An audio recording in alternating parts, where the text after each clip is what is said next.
Bien le bonjour les amis, aujourd'hui on se dirige vers une randonnée de 8 km, un petit 2 heures qui relie le lac de Longemer au lac de l'Ishpa.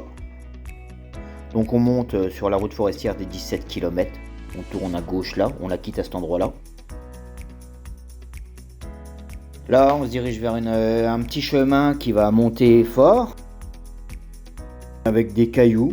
Bon, on rappelle que c'est pas forcément aisé en vélo, cet endroit-là, même si c'est pas indiqué, mais il va falloir passer des petits rochers qui sont pas très aisés. Donc on suit toujours les flèches rouges, hein, c'est le principe.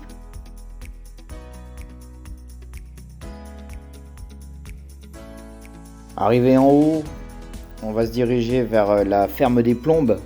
Alors si on a le temps, on peut toujours s'arrêter pour acheter un petit peu de minster et de viande. Si on n'a pas le temps, on continue son chemin. Là, on va faire comme si on descendait sur Longemer, donc par la route goudronnée. Sur 200 mètres, on va dire.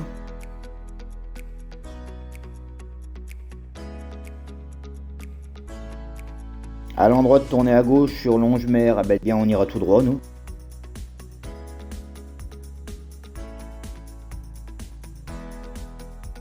À cet endroit-là, au bout de la route, on va sur la gauche. On observe bien le panneau qui nous informe que cette promenade est potentiellement dangereuse.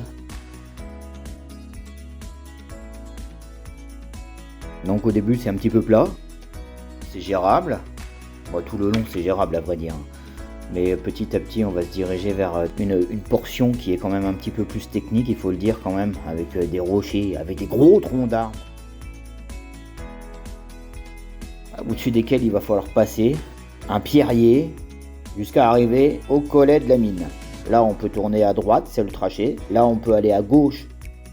En fait c'est tout droit et on arrive directement sur le lac avec cette option. Donc voilà, là on se régale parce que c'est super beau. Un lac avec une tourbière flottante, c'est formidable quoi. C'est vraiment beau.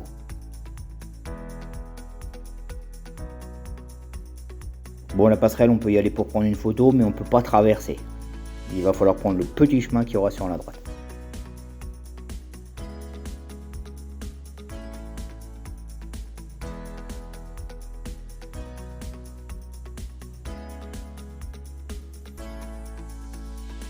À cet endroit d'ailleurs, là où j'ai filmé, on peut noter aussi qu'il est possible de mettre le camping-car pour quelques nuits. Je pense pas qu'ils soient embêtés.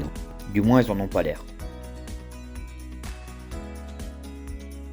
Donc là on repart directement sur la droite du lac, on remonte au collet de la mine à travers ce petit chemin. Donc on arrive en haut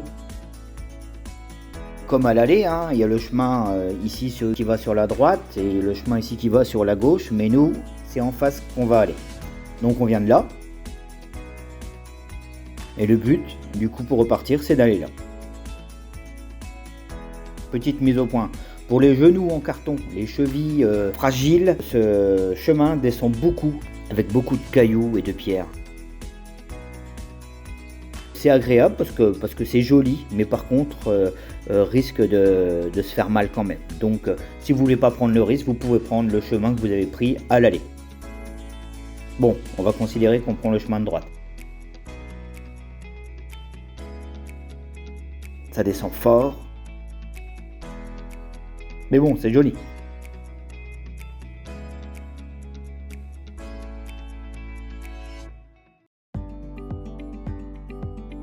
Là, on arrive à la réception du camping des Jonquilles, sur la route principale. On prendra à gauche. Après cette petite pâture sur la droite, on peut quitter la route, c'est plus agréable, en descendant par ce petit chemin-là. Et en bas du bosquet on prend sur la gauche et là à partir de maintenant on longe le lac pour rejoindre notre point de départ. Voilà, une petite randonnée bien sympathique pour relier deux lacs qui ne le sont pas moins. Faute d'une trace GPX qui est un peu compliquée à mettre en œuvre, j'ai opté pour un tracé animé qui vient de chez Rumble World. Voilà, j'ai pensé que ça pouvait correspondre à un besoin, n'hésitez pas à me faire vos retours et je vous dis à bientôt alors.